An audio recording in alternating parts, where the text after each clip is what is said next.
Boa tarde a todos, or good afternoon, everybody. I think I should talk just in English, right? So thank you very much, everybody, for being here with us. My name is Carlos Rosa. I am the president of Japan House São Paulo, and it's a real pleasure for us to have you here with us today for this event. That is an event with the collaboration of Fundação Getulio Vargas Foundation from Brazil, and Japan House São Paulo. I'd like to start my small speech by thanking Professor Ryo Sahashi, that's here with us today. Thank you very much. Also thank you Professor Matias Spektor, that's here also with us. Mr. Jiro Takamoto is the consul of Japan in São Paulo. And people from the consulate, people from Fundação Getulio Vargas, from SGV, and everybody here, the team of Japan House, who made this event possible. Well, Japan House is a project, I would say a project that has its main objective to present the actual Japan here in Latin America. There are 3 Japan houses in the world, one in São Paulo, one in London, and one in Los Angeles. And Japan House São Paulo was the first to open its doors in May 2017, which means that we will complete 9 years of existence here in Palestra Avenue in the city of São Paulo. Since we opened our doors, we already received more than 4.7 million visitors presently in this building, which gives us an average higher than 50,000 persons per month visiting Japan House. And it's something that brings a lot of pride to us, but also a big responsibility. And perhaps Japan House is best known by the exhibitions that we have. By the way, we have now 2 very beautiful exhibitions here, one in the ground floor that talk about the Japanese artisans, and one in the second floor that talk about the relationship of the Japanese people with water. So I leave the invitation for you to visit us and know this exhibition. But we are much more than just exhibitions. We also talk about several aspects of Japan, like literature, like gastronomy, tourism, and also events like this that brings to us highlights of what is happening in the world nowadays. So it's very important for us, it's very important for the relationship of Brazil with Japan, of all Latin America with Japan, that we have opportunities like this to know a little bit about Japan's position and how can we together, Japan and Brazil, work for a better world in the future, okay? So thank you very much for your presence. I will invite my friend Jiro Takamoto, the consul of Japan in São Paulo, now to give his speech. Thank you very much.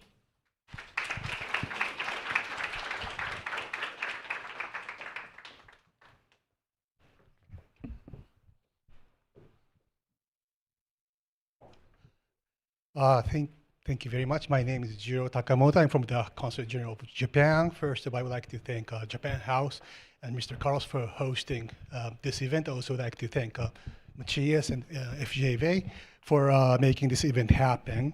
And also thank, of course, Professor Ryo Sahashi for coming over to Brazil to participate in this event. He just arrived on Wednesday. He came from Argentina to participate in the seminar there, and he's flying back to Tokyo just after this event. So he has to go directly to Guarulhos after this, but thanks anyway. So then I would like to briefly introduce you to 2 speakers. First of all, Mr. Matias Spektor. And I don't think I don't need to speak much about him because I'm sure you all know he's the most recognized, most highly respected scholar in Brazil, and he's also the dean of the international relations at FGV since this year. And if you read Financial Times economics in the Brazil section, you will always see Matias making comments on the Brazilian situation. But one important thing I would reiterate is he's also a good friend of Japan. He visited on his personal capacity to Japan, and we also invited him on the Japanese government program 2018, where we had given him lectures on the Japanese foreign policy. And I personally know him for a long time.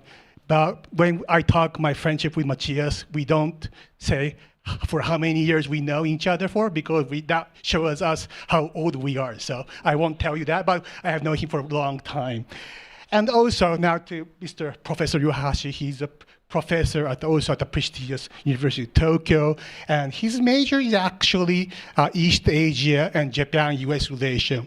And this is particularly important, very lucky for us actually today, to his being here, because I am sure all the Japanese media wants to speak with him about the yesterday's Prime Minister Takaichi and Trump comments. So, but we are engaging him with here in Brazil. So that's, as a Japan-Brazil person, I feel very lucky and honored to have him here today.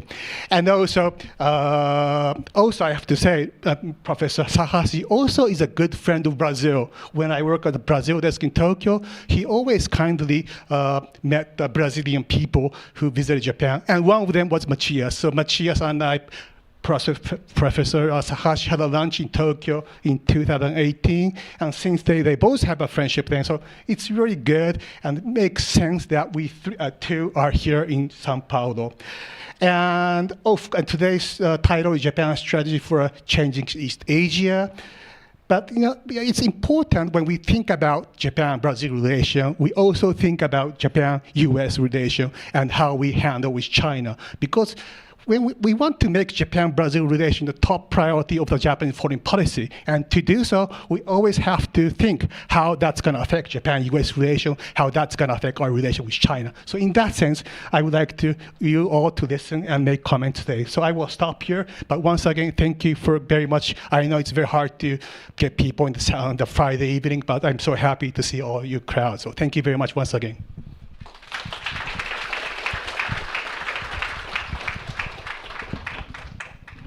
And now I'd like to, invite Matias and Professor Sahashi on the floor.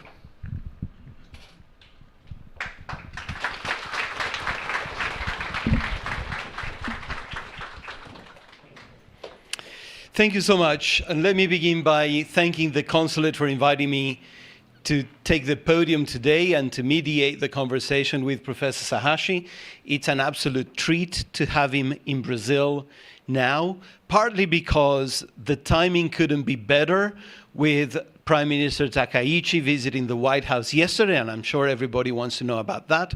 But let me say something else and put this visit in broader perspective. Professor Sahashi is going to give us his take on Japan's changing foreign policy. And this is partly a story of a new government in Japan and an incredibly powerful, newly elected prime minister with ideas of her own on how to conduct the foreign relations of Japan. But it's partly also a story of wider change, wider geopolitical change in East Asia as a result of China's rise, as a result of great power competition, not only between the United States and China, but also between the United States and Russia, and the changing alliance system within East Asia. This is the part of the world that is changing fastest, is the part of the world where we need to know most. And the reason why this is so relevant, this visit to us here in Brazil, is that this is the part of the world that we know the least about. There are no centers for the study of Asia anywhere in Brazil, not in big universities, not in small universities. This is a topic that gets almost no coverage at all in the main media. So having Professor Sahashi with us is a true honor and a massive treat for us. The way we're going to proceed this afternoon is as follows. Professor Sahashi is going to make introductory comments for about half an hour, focusing on Japan's changing foreign policy.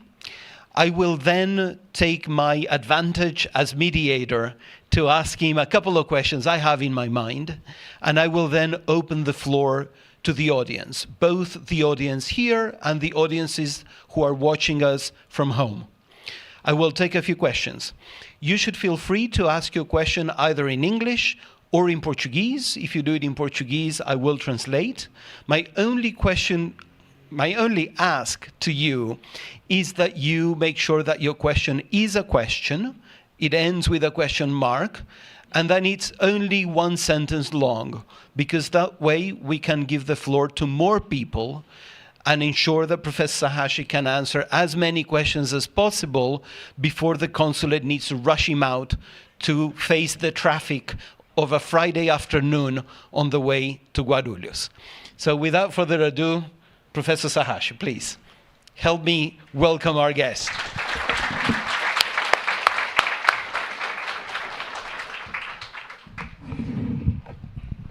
Thank you very much. And it is my great pleasure to come back to São Paulo. I came here 6 years ago, but my public talk that time was canceled because of pandemic. So even spending 36 hours to come here. So it was, after that, it was my dream to come back to São Paulo and to make a speech in front of you, the people in São Paulo. So I'm now super happy to speak in front of you and also in front of the camera for Brazilian people. So thank you very much for this opportunity, Japan House, FGB, and also Consul General of São Paulo, my government. So I want to share my perspective, first of all, on what's happening now in the world. And also I want to talk about what is Japan's strategy, or what is Sanae Takaichi, our first female prime minister's strategy and thinking on today's world. I really believe we are now living in very difficult moment of international society. Actually, yesterday I talked with a student of FGB, a really good student there. I said the same thing. I really didn't think 30 years ago the world would look like this. The president of the superpowers are really unpredictable. Actually, I really don't want to criticize the peoples in White House only, because other people are also very irresponsible for the international society today. Everybody look very inward or just looking for their own national interests or corporate interests and like that. So in the 30 years ago, when I started to study global politics, everybody had more optimistic vision, right?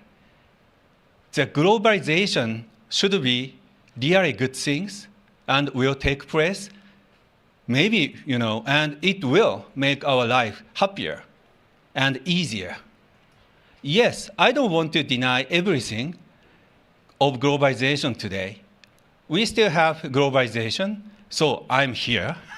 I can come here. But at the same time, I really want to say the world is not safe or is not advancing as we believed 30 years ago. Looking around the world, you are now living in São Paulo, right? Southern Hemisphere is really peaceful, especially Latin America. You don't have chance to be invaded by someone, right? But looking around the world, we have big war already. In Ukraine, in Middle East, and I'm going to explain how dangerous East Asia is today. So the world is not peaceful enough. This is the first thing. But the second thing I want to emphasize is, when we really enjoy globalizations, we believe interdependence to each other would be fine. I mean, we can depend on other country, other nations' company, because they also keep the same international standard, international rules, global rules, right?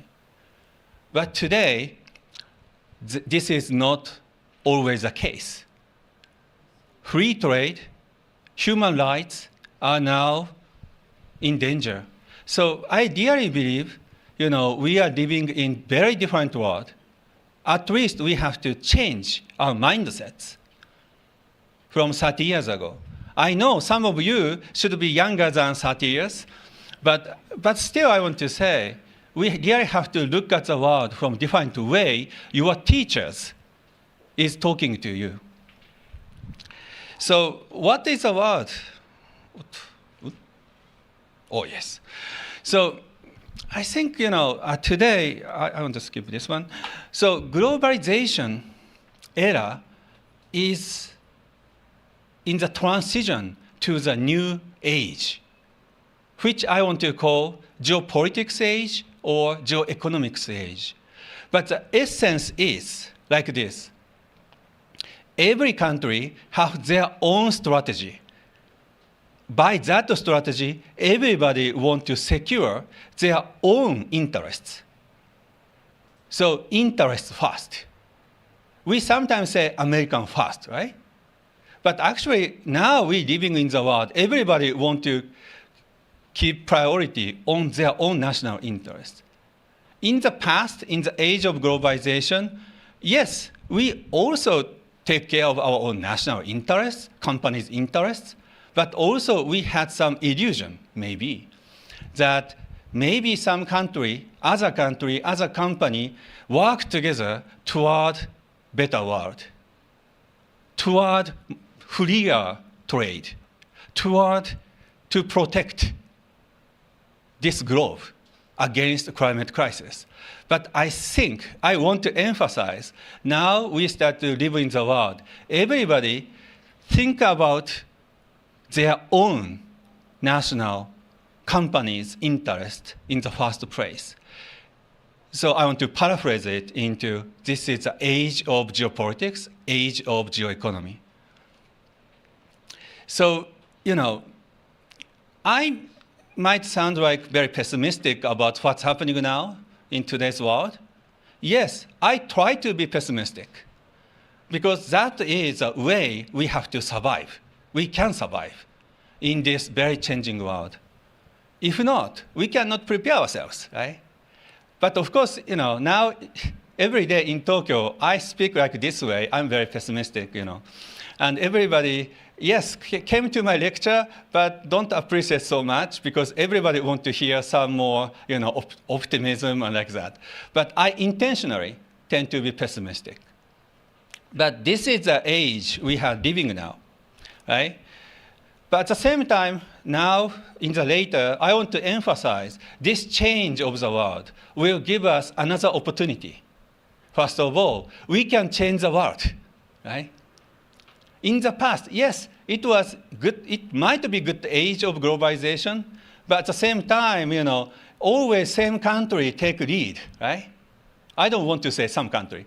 I don't want to name country, but everybody got so bored by the same system in the age of globalization. So now, maybe it is a good moment to change the shape of international order, shape the world politics.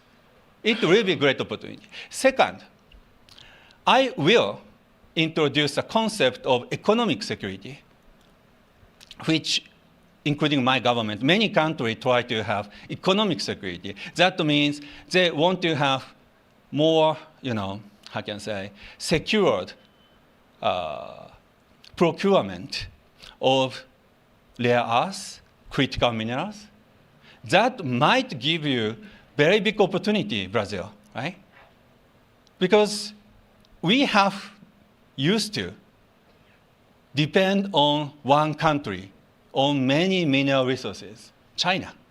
But now, many countries want to say, we have to diversify it, diversify the source of materials, because that source, that country might stop it very easy for geopolitics, right? For that, So it is now very trendy, popular, to diversify and seek alternative place to make a trade for many items, including rare earths. Brazil has a lot of potential. So, I really want to emphasize, we are now living in a very difficult world, and the world is now in the transition process from the globalization to some new world, but this will give us really big opportunity to change the world. So this is first part of my talk. But the second part is, don't be surprised, this Japanese slide. I know you want to read in English or Portuguese, but somehow this is, Japanese slide, but I'm going to explain it. I just want to give some sense by this. In the second part, what I want to talk is, now the world is changing so much, right? Second part is East Asia is also changing. So let's spot on East Asia, where I come from, and Japan sits. East Asia is one of the most, I want to say one of the most dangerous place, but one of the most challenging place in the world. We still don't have any major war at this moment.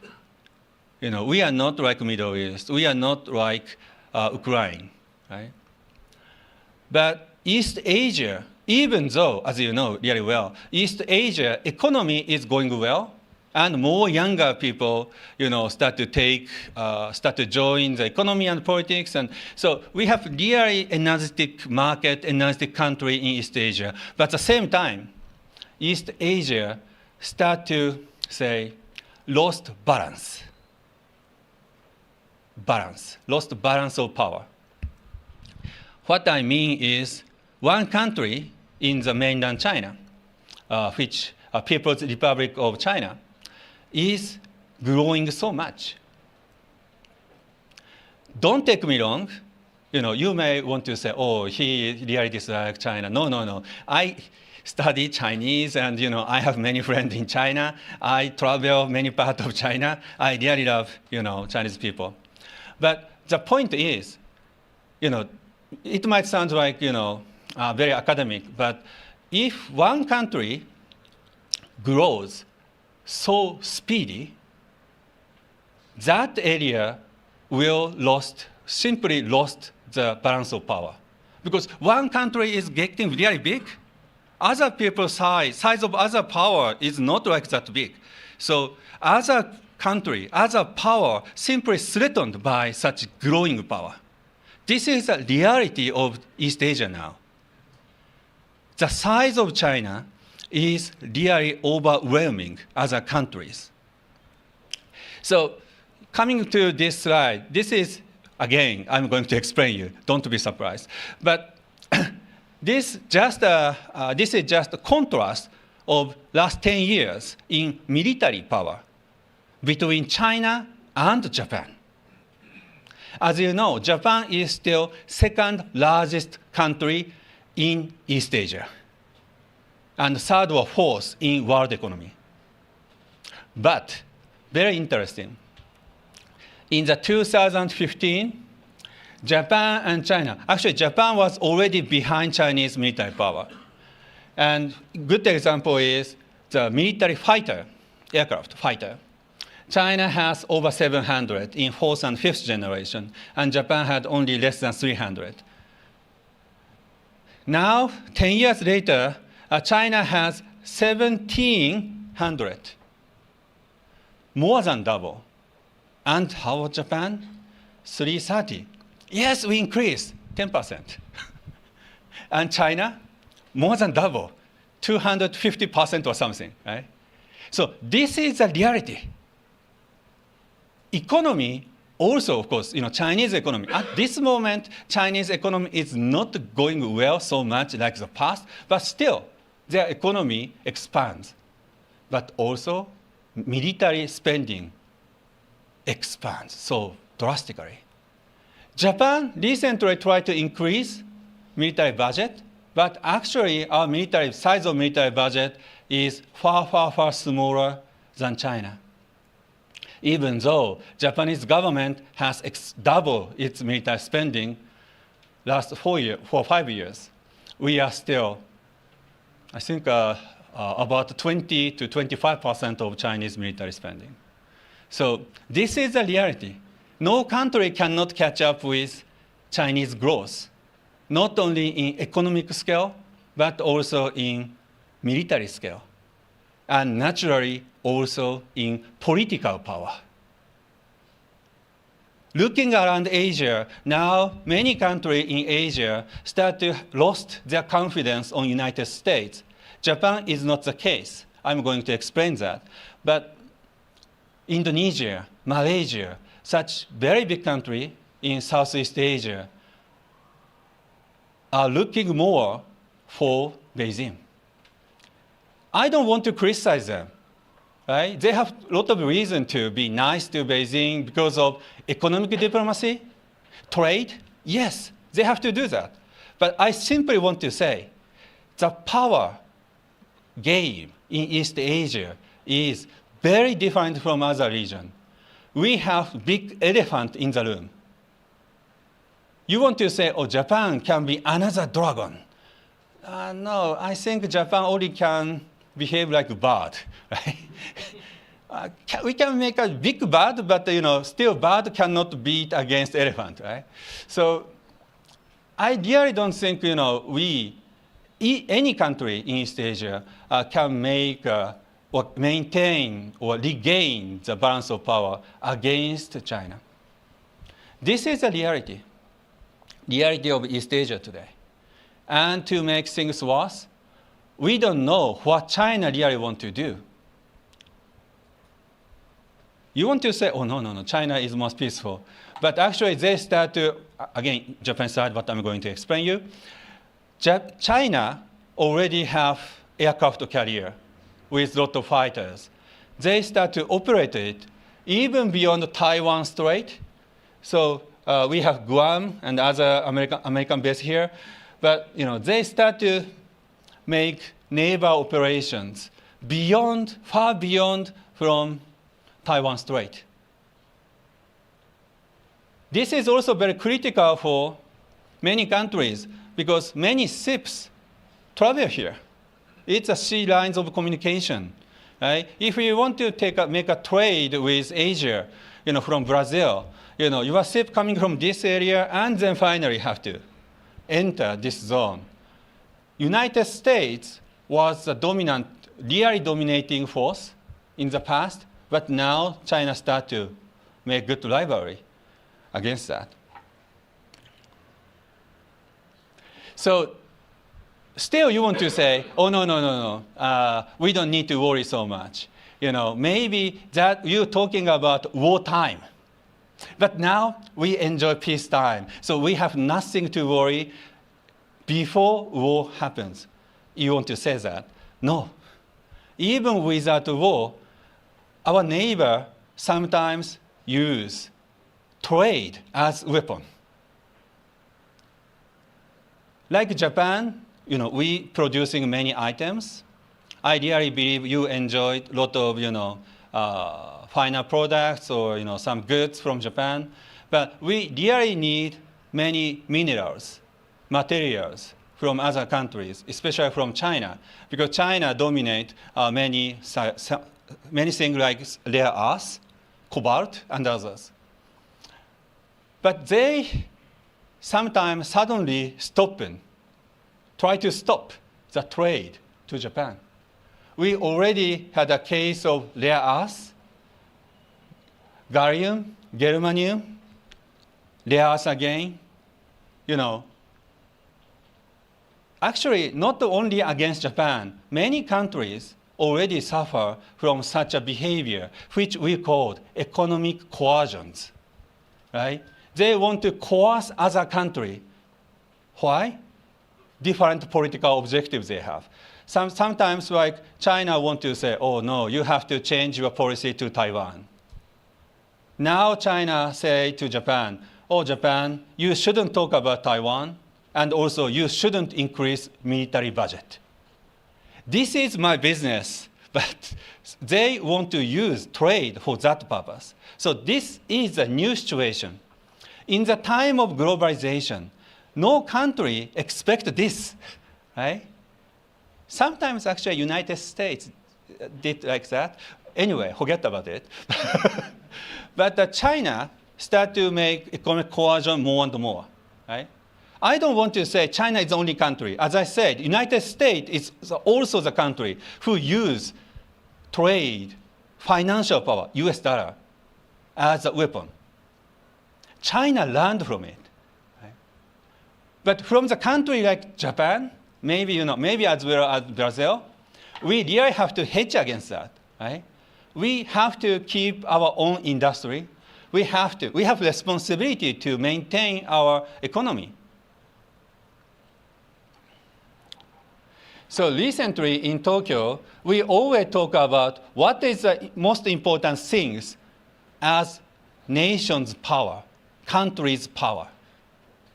In the past, we always say DIME, D-I-M-E. Diplomacy, intelligence, military, and economy. Some people, tend to say military power is most important as a nation's power.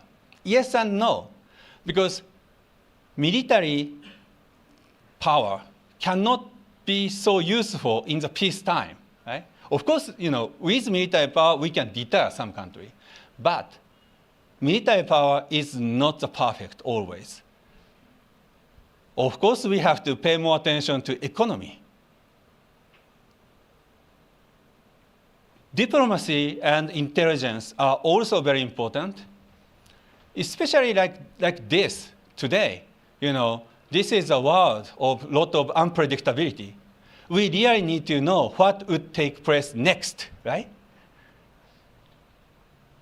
So intelligence is very important. That is why Japanese government is now ready to launch new National Intelligence Bureau in Prime Minister's house. But also, diplomatic power is very important because we know, yesterday my prime minister managed so well with Mr. Trump. It was good job. I want to praise her. But at the same time, even Japan really want to have more partners. Right? Diplomacy is really important to survive in the world. So DIME are really important, but now in Tokyo, it is very fashionable to insert another element, technology. Of course, now we're living in the world full of advanced technology, like AI, artificial intelligence, or quantum computing, semiconductor, or a lot of new materials always coming out. So technology is really important to measure or scale power of some country. And also to accelerate technology, we really need the power of economy. That means production, right?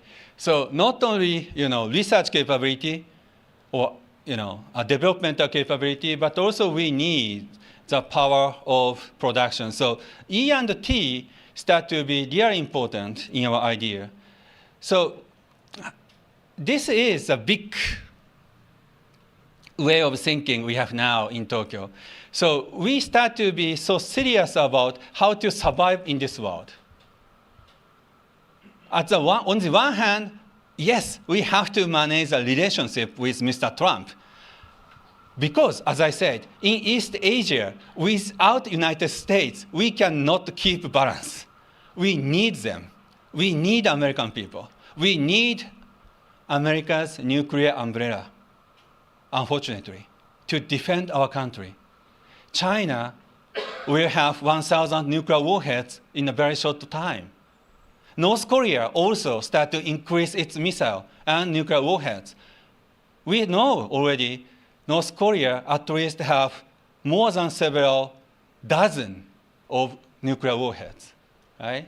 So we really need the United States, but at the same time, I want to say, we need our own indigenous, independent, autonomous national power based on DIME T. So what is my Prime Minister's strategy for that? Takaichi Sanae is our first female Prime Minister. She won the presidential race last autumn in the ruling party, But even, she won the presidential race in the party, she didn't have majority in lower house and upper house. So she decided to make a snap election. And what is the result? As most of you have known very well, it was landslide victory. Many people couldn't understand what happened, actually, in Tokyo. We started to be sure, okay, LDP will win. But actually, I cannot forget that night. Everybody just stunned, surprised so much by the number of seats LDP won. Actually, LDP didn't have enough candidates to get seats, so they lost about 1 dozen. They gave up seats to opposition. So they won really big. So now, with a super big power at hand, what Takaichi Sanae, our first female prime minister, want to do? This is the kind of third part of my talk, and I want to go very quick, but I want to just go around many important elements. I believe, she has a lot of things to do this year.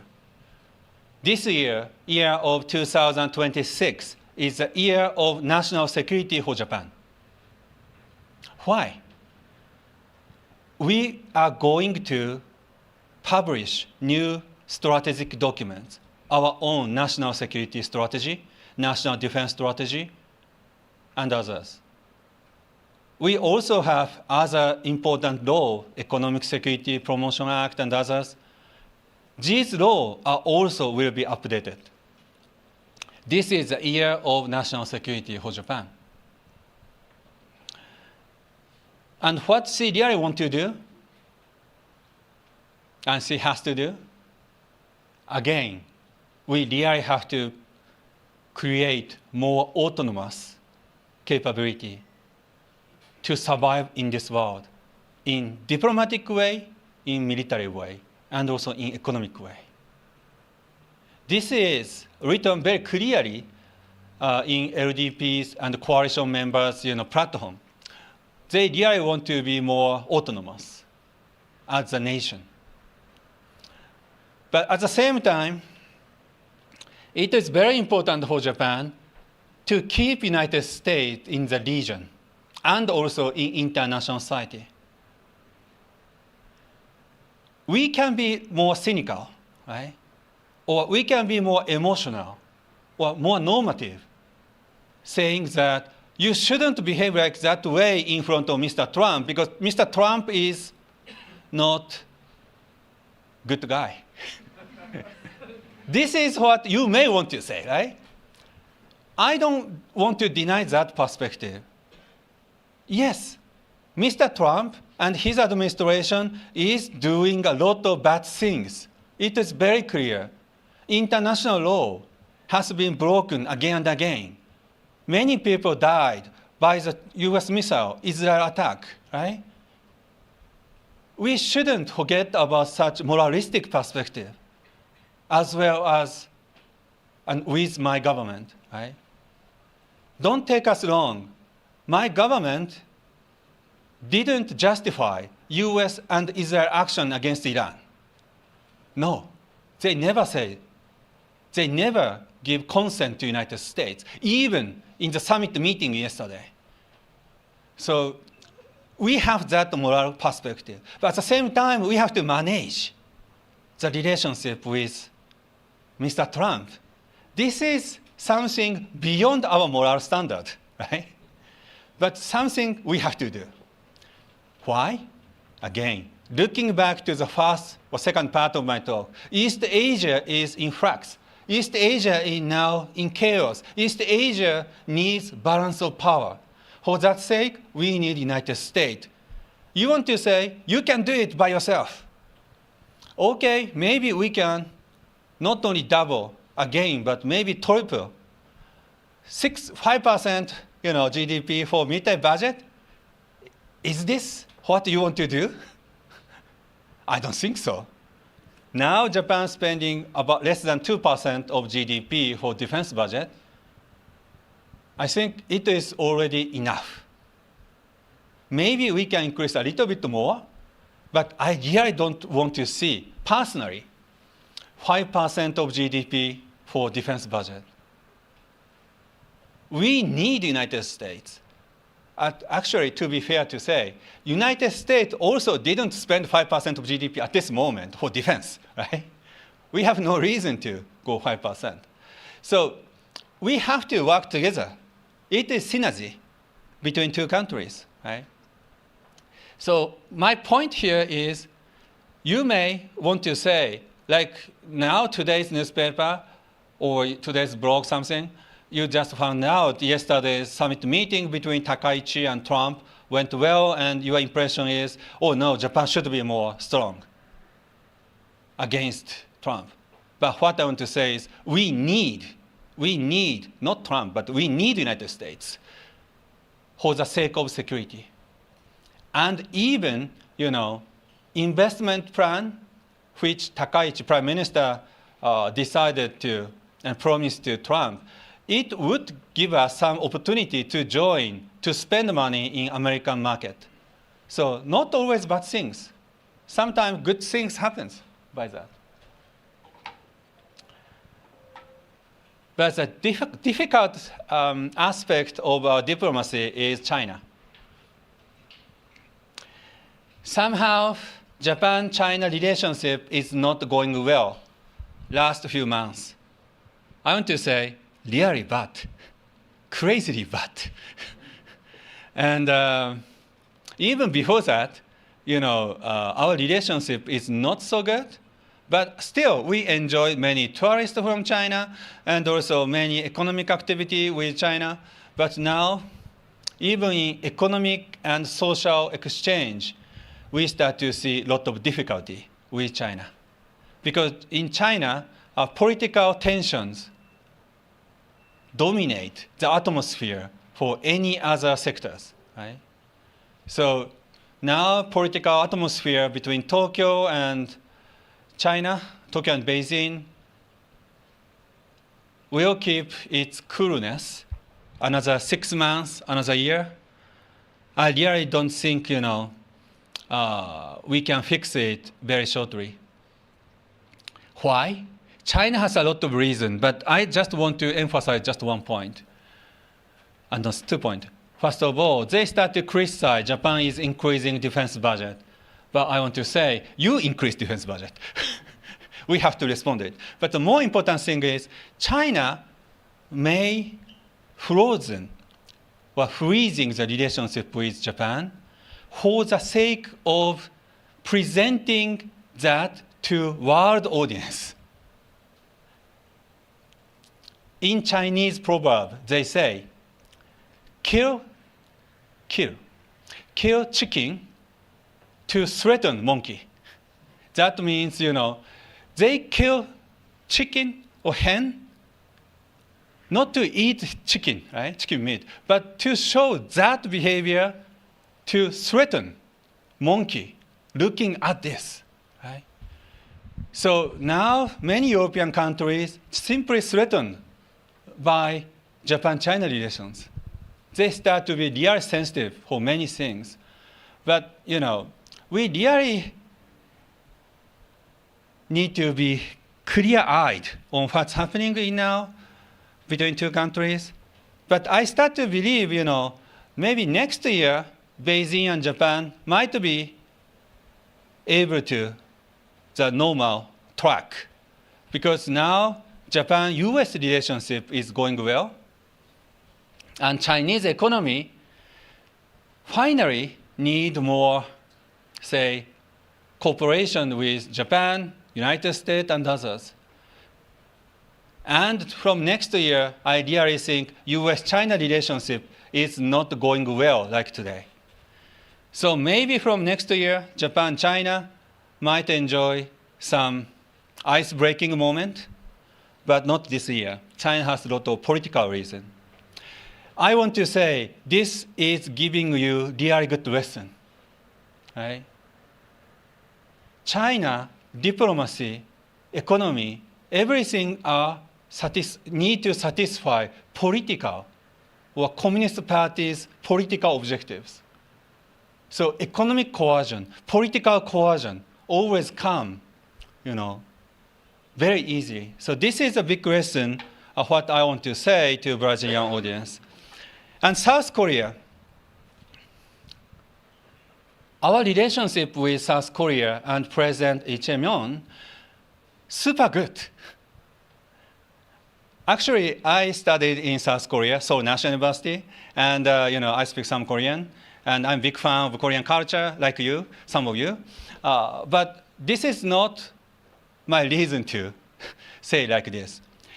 Japan-South Korea relationship is surprisingly good today. This is very interesting, but I just want to explain why. Why? Japan and South Korea, both countries really need each other. Because United States is not so predictable, especially for South Korea, more than Japan. South Korea have big fear for Americans, management of Korean Peninsula. So they have a big reason to approach to Japan. And the good thing of my prime minister is, realistic, to promote the relationship with Seoul, with Lee Jae-myung. Some people say, no, Takaichi Sanae is nationalistic, ultra-nationalistic. Maybe many Chinese people say that. The government people say that. But no, actually, she doesn't stick so much to nationalistic sentiment to South Korea, right? If you have not watched, please look at YouTube and just, put the keyword drum diplomacy of Lee Jae-myung and Takaichi last January, right? They made a drum session together. Takaichi is really good drummer, but Lee Jae-myung really wanted to play drum, but he got some injury on hand. But she knows that very well, so they made a drum practice session together. So it was so nice of her, right? So she really want to give more respect to South Korean relationship because we also need South Korea, right? So this is, I believe, against many people said in the past. Right? We have, Japan, South Korea are really good neighbors and have a lot of potential to work more. And then I want to say the very big overarching concept to conclude my remarks. This is free and open Indo-Pacific. Of course, Indo-Pacific can be replaced to some extent international order, international society. But last 10 years, we use Indo-Pacific, so let me stick to Indo-Pacific today here. Takaichi, Prime Minister, made a policy speech in the Diet. Policy speech is equivalent to State of Union in the United States. So major speech, annual major speech for our Prime Minister. And what Takaichi say in her policy speech this year is, Japan want to be shining beacon of Indo-Pacific. In Japanese, 輝ける灯台. When I hear, I think it is too much rhetoric. I was a little bit embraced, shining beacon or shining lighthouse. Right?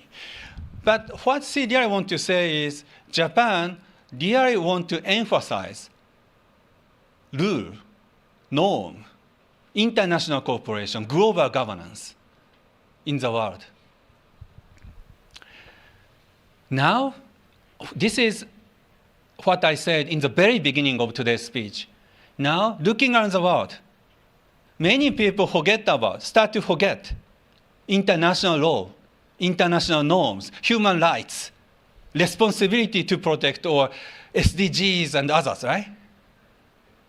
Especially in United States, or even some European country, they simply look at their own national interest. But by this, Japan really want to stick to the idea of international global governance, international law. international cooperation. So, even though it's in the Pacific, so I really believe, it can apply even between Japan and Brazil, right? Because our relationship is based on trade, economy, and by that, of course, we are between in the Pacific Ocean. But at the same time, more importantly, we really want to see this world, this globe, world politics, have more international rules, global governance, right? For example, free trade is very important for Brazil and also for Japan. We really need more, negotiation between two countries, or maybe between Japan and Mercosur, right? Brazil, you are a really big country. You are a member of G20, right? You are a really big country in Latin America. You have a lot of responsibility for the world, but also this is also your interest, right? Not only value, but also its interest. So I think, Japanese approach, we really want to create rules-based order and want to be shining beacon in the Pacific and also in the world. But I think, we two countries share this perspective a lot. And finally, I want to use this slide to wrap up my initial talk, but also another opportunity is Japan, as well as many other countries, start to realize economic security is very important. Globalization is not perfect. So how can we live in this world of economic security? We really need to be autonomy, right? We need autonomy. But also, we need indispensability. What it means? On the first hand, autonomy. We should diversify the source of trade, right? If I just depend some trade with you, you can threaten me very easily. But if I have alternatives like you and you and you, I will not be threatened by you. This is the point of autonomy, right? So Japan should be, also Brazil should be, more autonomous. This is the idea of, strategic autonomy, we say. And indispensability is, I have something you really need, right? Say, my love, or my talk, something like that. And sometimes I say to my student, my credit, right? I'm indispensable to you. So as a nation, we need indispensability, more and more. What Japan has is technology. We have technology. And also we have some science and technological foundation. How about you? You also have technology, but also you have, unlike Japan, you have natural resources. I really believe, Japan and Brazil can do more for, not only for rules-based order, but also for economic security. You have a lot of indispensable items which we really want to trade with you. So I came here, finally, first time in 6 years. So I'm really happy to say Japan and Brazil, Brazil and Japan relationship is really indispensable by many reasons. But I want to stress, maybe far more reason than 6 years ago. The world is really difficult today, but we really need to make the most of this change for the benefit of our life and for the better world politics. So thank you very much for listening carefully, and I really appreciate your presence here. Thank you very much.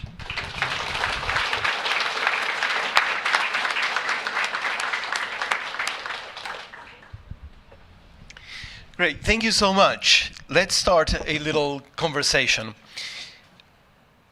You presented a picture that is really very clear. You are saying there's a new prime minister, she has a supermajority, she's got the domestic backing to double down on Japan's strategy, to have excellent ties with the United States, to increase military spending in the face of a rising China and threatening China, and that is pushing Japan as well to improve ties with South Korea after many, many years, and try and improve ties with Asian countries more generally, and everything looks on course. My question to you, my first question to you is, what could go wrong?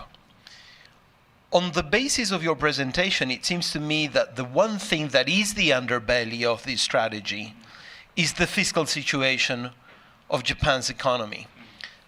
The strategy you described is a very expensive one because it requires Japan to make systematic investments in military might and to sustain cooperation with the United States at a level that will be very demanding for Japanese finance. So to what extent is the economy something that could turn this strategy and make it very difficult to implement? My second question within the same story is, tell us a little bit about Japanese public opinion and President Trump. Looking at Takaichi's arrival at the White House and the big bear hug, I can understand why this for her is so critical for her vision of grand strategy. But is this something that has the support of people on the streets of Japan?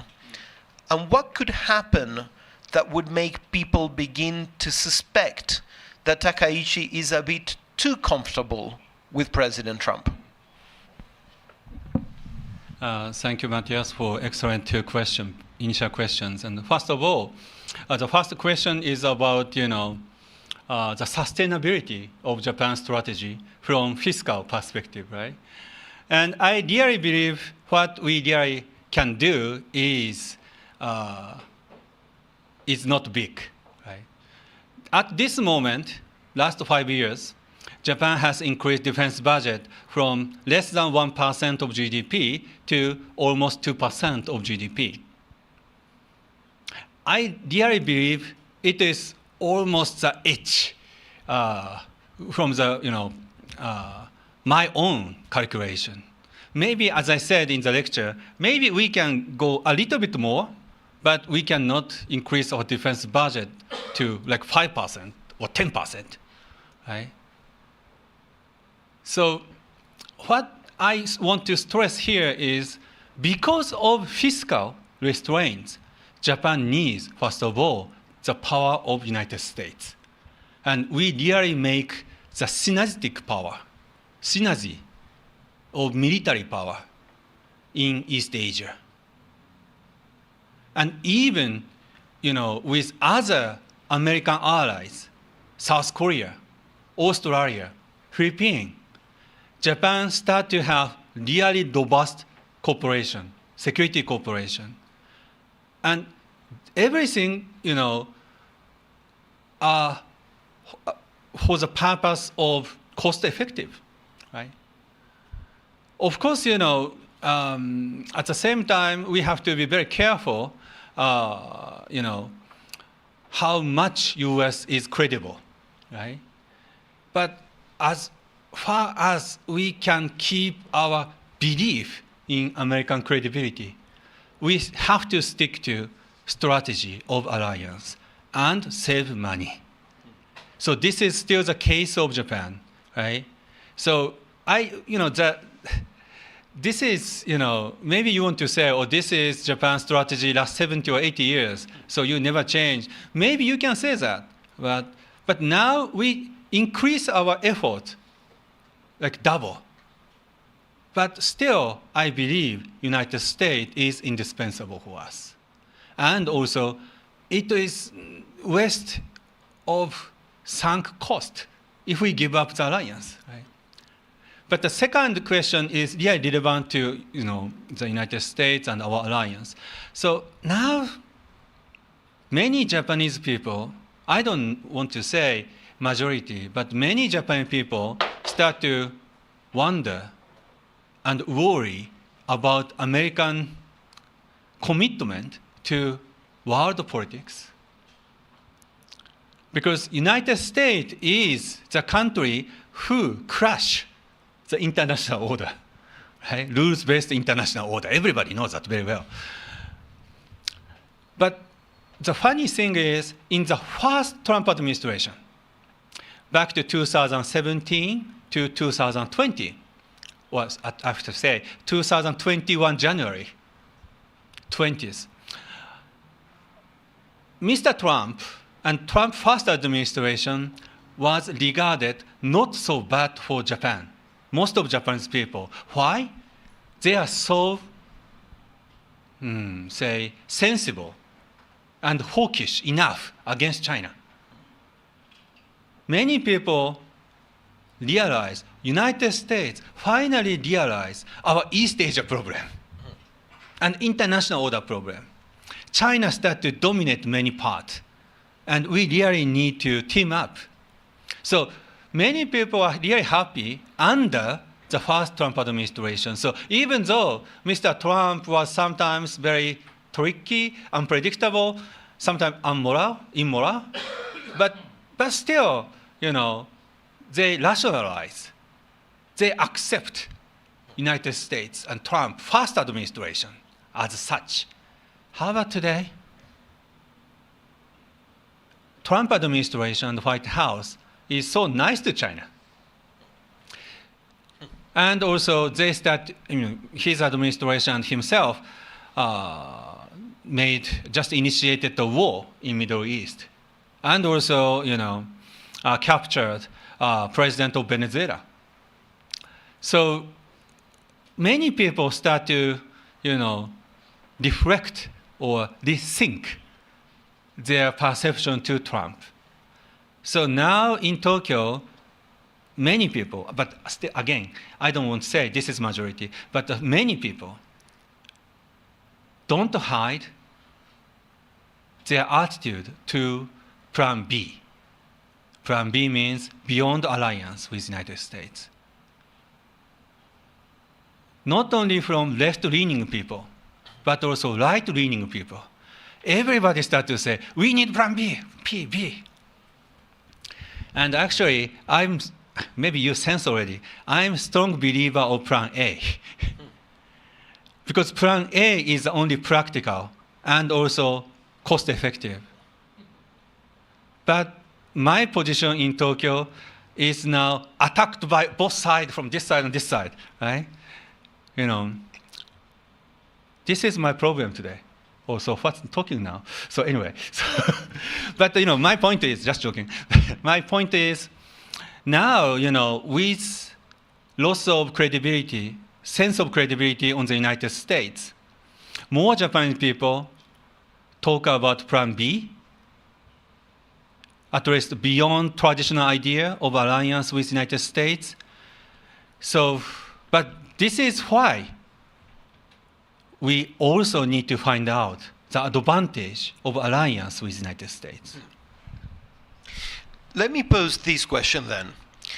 The natural logic of your argument is that ties between Japan and China will remain very tense for the foreseeable future, and your security will be provided by the United States. And indeed, if you open any Brazilian newspaper today, you will read that the main feature of the Takaichi foreign policy is an acrimony towards China and tensions with China. But it seems to me that that doesn't really tell the entire story. I understand there was a row between Takaichi and Xi Jinping over a few comments. But my impression is that Japan, not only the current administration, but Japan as a society more widely, has a slightly more sophisticated take on China that is not simply oppositional. Try and describe for this audience what exactly is Japan's attitude towards China, both the new government, but at societal level as well. I believe, Japan's position to China is always seek stability, right? Actually, I published my paper in English journal by Beijing University and Peking University in the past, and I explained the essence of Japan-China policy or strategy is to seek stability, even though we have big difference in idea, political ideology. Because, without stability with China, we cannot maintain the stability of the region, right? And without the stability of the region, we simply cannot maintain our business with China. We already invested a lot to Chinese, market. We have a lot of production system. We have many, joint venture in China. And, even now, many companies want to cooperate with the counterpart of China for the data, right? I mean, many reasons to keep the relationship with neighbor, right?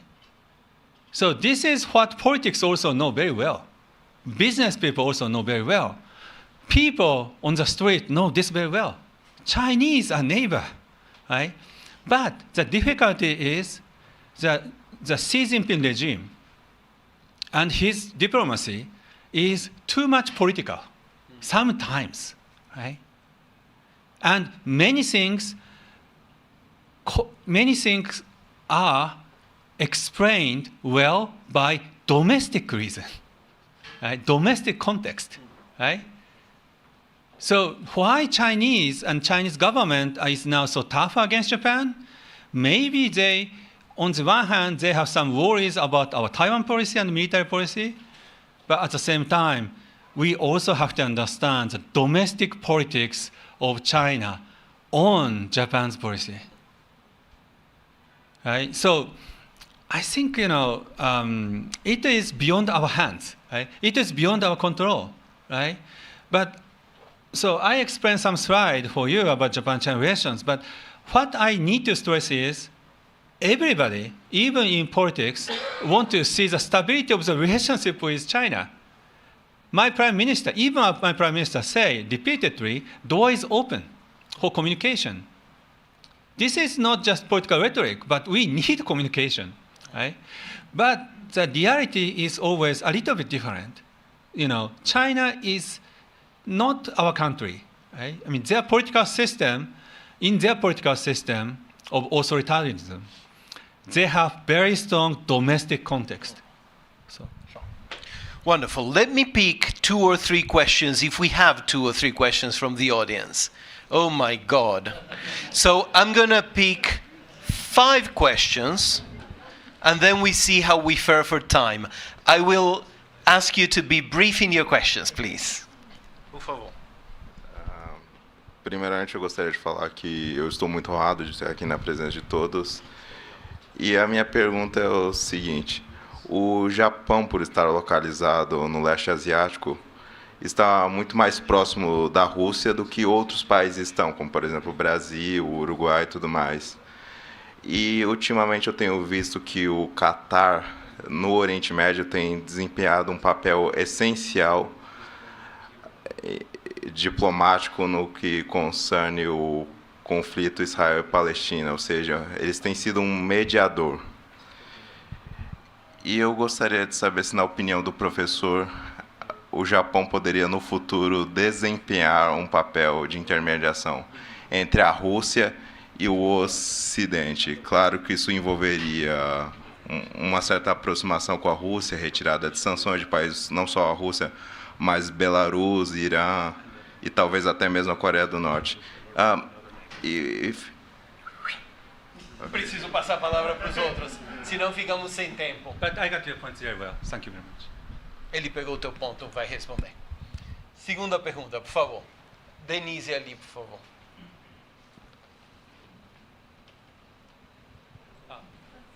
Pode ser aqui.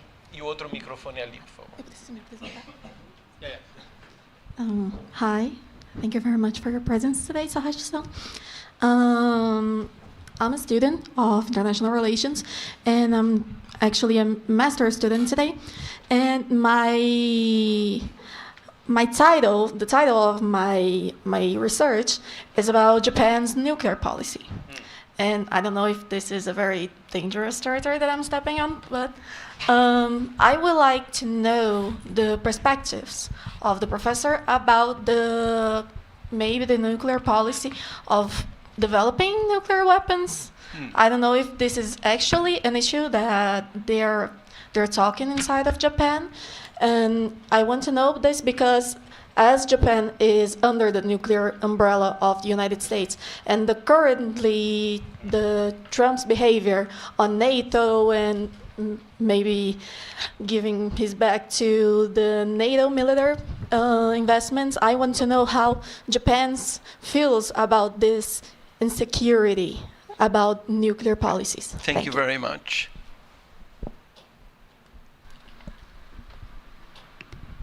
Hi, Professor. A very quick one.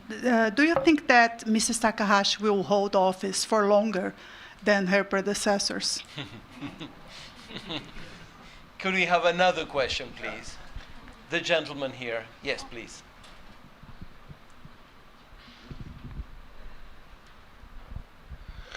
Sahashi 先生、こんにちは。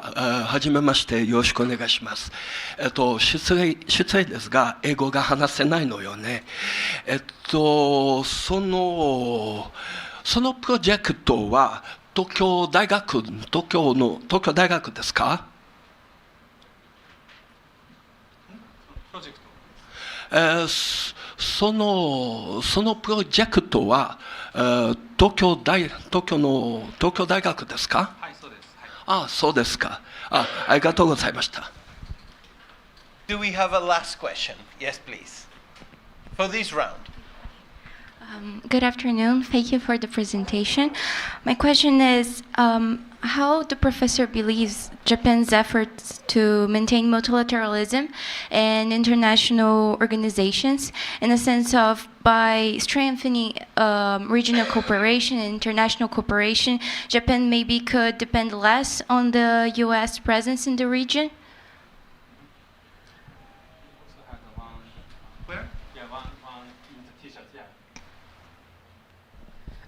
Good afternoon. My question is kind of a compliment of this person here. This year we are going to have the RevCon of the NPT, and we also had the end of expiration of the New START Treaty. And I would like to know what is Japan's stance, what would be the ideal strategy for Japan during the talks. Thank you very much. So thank you very much for many questions and also very important comments from you. So let me start from your point of a mediator. I think, it is very important to mediate international conflicts or rivalry between superpowers or between great powers as middle power. Qatar, you said, is a really good example. And also Brazil in the future might have some laws to mediate, some, conflict in the region or in the world. Japan, I really don't think Japan can, play some role between Russia and European countries. Japan will have more laws after the conflict to reconstruct the Ukraine. But I dearly believe, Japan may have more role of mediator or bridge between, first of all, US and European countries. As a member of G7, for Japan, personally, this is my personal take, personally, I strongly believe G7 is almost over, right? But the rivalry between US and Canada, US and UK and other continental European countries are terrible, right? Not only by Ukraine, but also Greenland, right? So we really have to create a bridge between the Atlantic Ocean. But at the same time, actually, MOFA, our Minister of Foreign Affairs, recently launched a new Office of Mediation. So they try to seek out some opportunity in Middle East or in any other area, for the future conflict or current ongoing conflict. But at the same time, I want to say somehow Japan need to repair G7. Second, and that's the final. So Japan's nuclear policy. I think, Japan is still really the country who want to see the world without nuclear weapons. Right? And last year, the Nobel Peace Prize was to our Hibakusha group, NGO. And, we have a big responsibility to promote the non-proliferation of the world. And I personally, and I believe my government also, have big concerns about the atmosphere of nuclear weapons. Many nuclear-armed countries want to enhance the tactical use of nuclear weapons. This is our concern.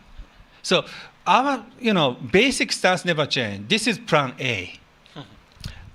Okay, plan B. I start to, encounter so many plan B people, especially on the conservative side.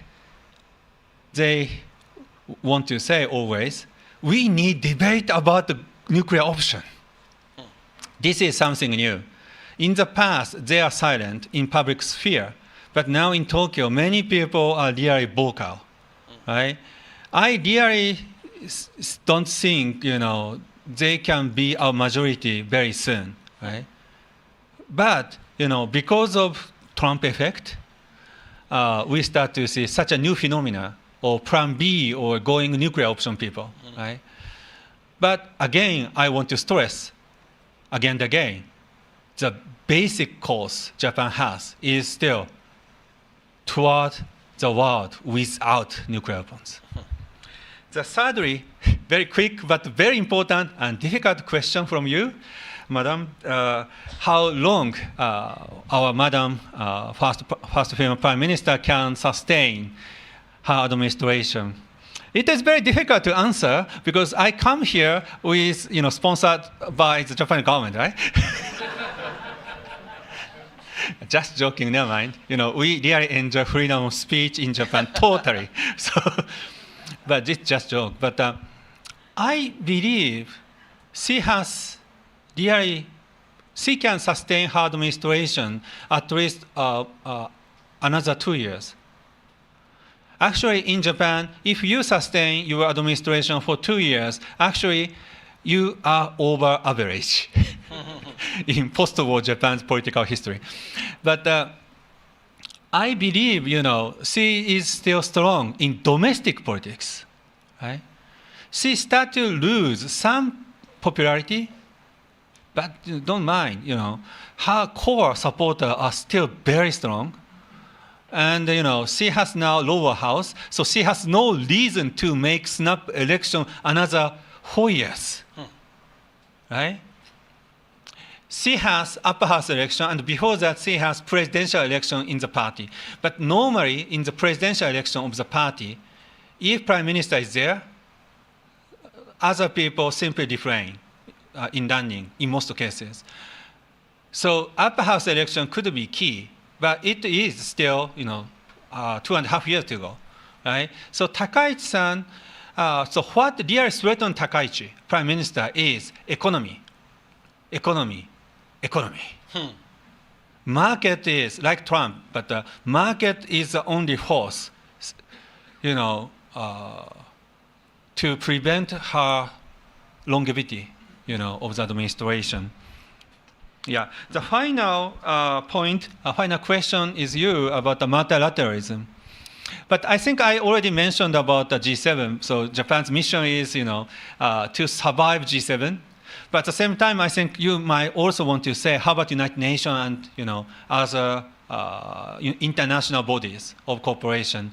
I think that is Japan's responsibility, right? But, like abolishment of U.S. aid is crazy. And now, United States also, U.S. has many private organizations, but they are also not so active enough, right, to sustain the public health and other operation. Because if they do far more, Trump administration may change the tax rule for them, to operate. So by this, many people will die in the world for the public health reason, for the poverty reason, for the food crisis reason. And climate crisis, we cannot make good job for that, right? So I have many concerns, but the point is, Japan, by alone, cannot fill the gap. UK, by alone, cannot fill the gap. Or all of the rest of G7, all of the rest of G20, still cannot fill the gap. This is a problem. Why? Actually, in this sense, Mr. Trump and his supporter is right. We have depended too much on the United States. So this is really good moment for us to make a new step. We have to do more to sustain international organization. So your question is really legitimate, but multilateralism is very important, but we have to understand we have big responsibility, not only behaving nice, but also giving money. Yeah. Let me give an opportunity to the people who are watching us from home to pose a question. But before I do, and this will be the last question because we're pressed for time, let me tell students who need a certificate, organizers asked me to say that there will be a QR code on the screen, and also you need to sign a sheet of paper that is coming to you, and you need to put your names on it if you want a certificate to justify not being in college now. The last question is, this is a good question for Brazil. What does Japan make of Brazil's participation in the BRICS and of the BRICS group more generally? What Japan can do? What Japan makes of the BRICS and of Brazil's participation in the BRICS? So I think, I don't want to deny or I don't want to evaluate negatively about the BRICS. BRICS has some future. Now more members. Even Indonesia joined the BRICS formally. And other countries like Malaysia and Thailand also show interest to join BRICS. I think it is not bad things, right? Because BRICS can become more new form of multilateralism, right? Of course, I have some concerns about the way of money of BRICS financial system, but you can make better from within, right? This is a very important point, right? So, we really need more international cooperation. And if BRICS is the only forum for Russian to speak out, I want to deny the value of BRICS, for sure, right? We really need to stick to international law, right? And firstly, Russia should understand the responsibility of permanent, member of United Nations Security Council, right? I'm really clear on this point. But at the same time, BRICS has a lot of future. And you are a member of that. So please make BRICS into far better.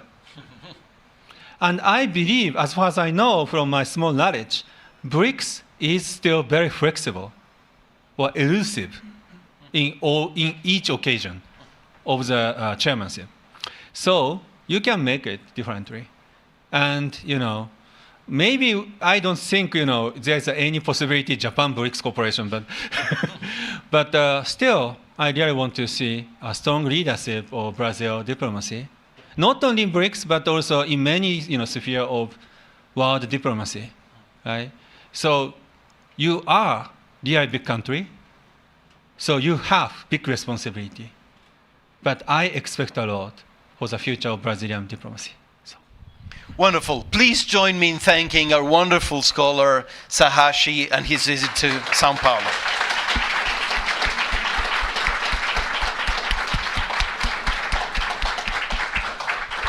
And I believe we have some nibbles for those who need it and some coffee for those who need coffee. Thank you. Thank you. Thank you. That was great. Again. Wonderful.